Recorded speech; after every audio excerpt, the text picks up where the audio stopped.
Hello. अब चाहिँ जू जाने तयारी। मेरो छोरी उठिसक्नु भयो। अब उसलाई मिल्क फिड गराउँछु। मेरो मेरो चाहिँ प्लानिङ थिएन जू जाने। हामीहरूको खासै प्लानिङ थिएन किनभने यो समिता र उसको फ्यामिली मात्रै जाने कुरा थियो। अनि फेरि सरस्वती धुलीखेलमा छ। It will take time to come back. अनि हामीहरू भेट्ने अनि जमलको त्यो डेलिसियस मोमो खाने भन्ने प्लान थियो। सो त्यतिन्जेलसम्म चाहिँ समिताले संस्कृतिलाई पनि लिएर जू आइज। रमाइलो हुन्छ, उसले पनि हेर्छ भन्न थाल्यो।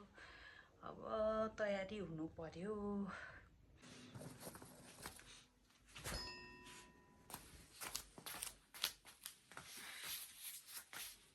ल खै, wow, it's a pink shoes.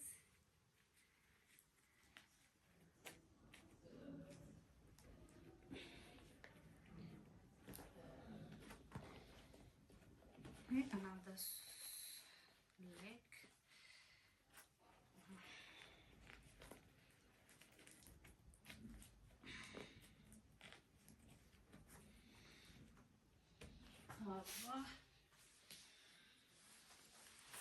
Jacket.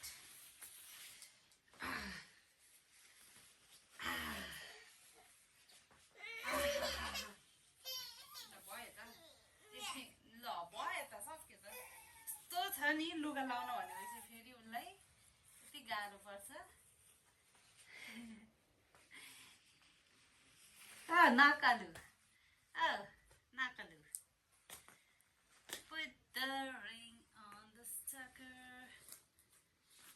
Like, put it on, put it on, put it on. Put it on, put it on, put it on.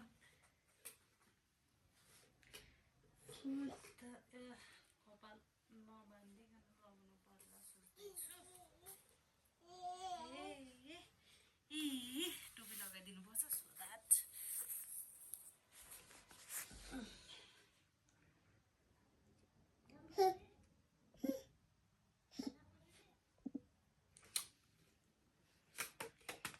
कति नक्कली छ नि मेरो छोरी।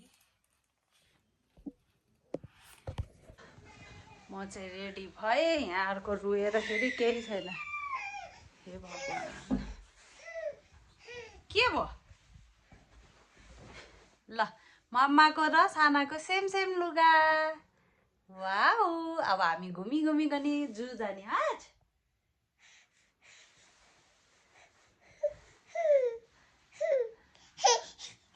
यति दुःख दिने भएको छ नि मेरी मायालुले। त्यत्तिकै रुवाछ झुन्डा छ। पिकाबु पिकाबु। अब किन जू चाहिँ गइ भएन। मोमो खान आएँ हामी। अनि यो अर्को जुन चाहिँ बच्चा जाँदा जाँदा लेट भइसकेको छ।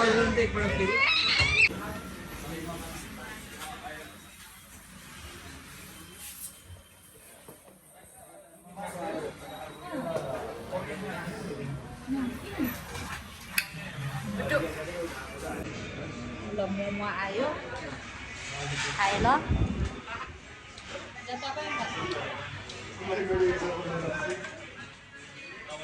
भन्नु अब के भन्न चाहनुहुन्छ?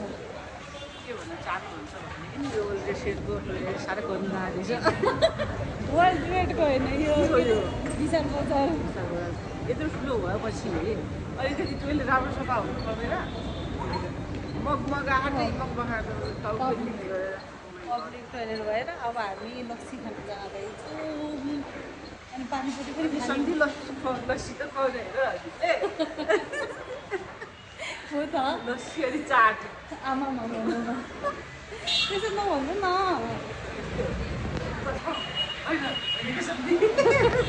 त्यसो नभनेको हुन्थ्यो भनेर अब हामी गयौँ लाग्यौँ अब लस्सी खानातिर।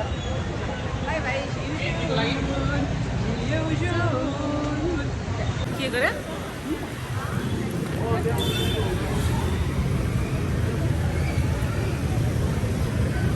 खिचेको अनुहार